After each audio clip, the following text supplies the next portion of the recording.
हम यही प्रार्थना करते हैं कि मानसून भी प्रोएक्टिव रहे, मानसून सत्र भी प्रोडक्टिव रहे। साथियों, पिछले एक महीने में देश ने अनेक सिद्धियां प्राप्त की है और देशवासी गर्व से भर जाएं, इस प्रकार की सिद्धियों का सिलसिला चला है। चाहे राष्ट्रीय हो, अंतर्राष्ट्रीय हो और अब तो अंतरिक्ष भी हो।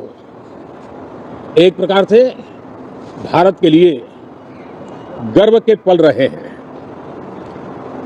पिछले वर्ष मानसून सत्र के ठीक पहले भारतीय नागरिक इंटरनेशनल स्पेस स्टेशन पर पहुंचा था और कल ही परसों भारत का एक युवा स्टार्टअप, उसने बहुत बड़ी सिद्धि प्राप्त की है। विश्व के कम ही देश हैं जहां इस प्रकार से प्राइवेट साहस हुए हैं और भारत के युवाओं ने अंतरिक्ष में नई उड़ान भरी है। बहुत बड़ी सफलता है। और ये जो स्काईरूट स्टार्टअप है, उसमें जो नौजवान काम कर रहे हैं, मुझे बताया गया उनकी पूरी टीम की जो एवरेज एज है वो सिर्फ 28 साल है। ऐसे नौजवानों ने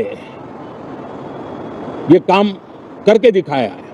मैं किसी 56 साल के नौजवान की बात नहीं कर रहा हूं। मैं देश के ये स्टार्टअप ने 28 के एवरेज वाले नौजवानों ने अंतरिक्ष में भारत का झंडा गाड़ दिया है।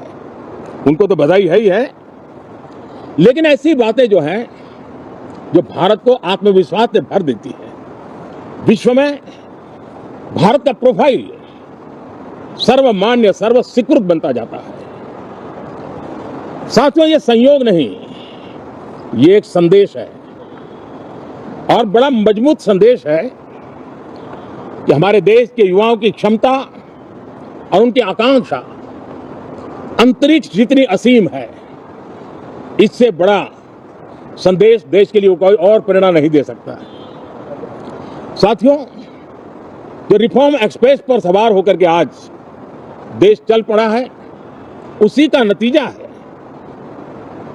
कि भारत के नौजवान इतना बड़ा साहस कर पाते हैं और सफल भी हो रहे हैं। साथियों, पिछले दिनों राजस्थान में बहुत बड़ी ऑयल रिफाइनरी देश को समर्पित की गई।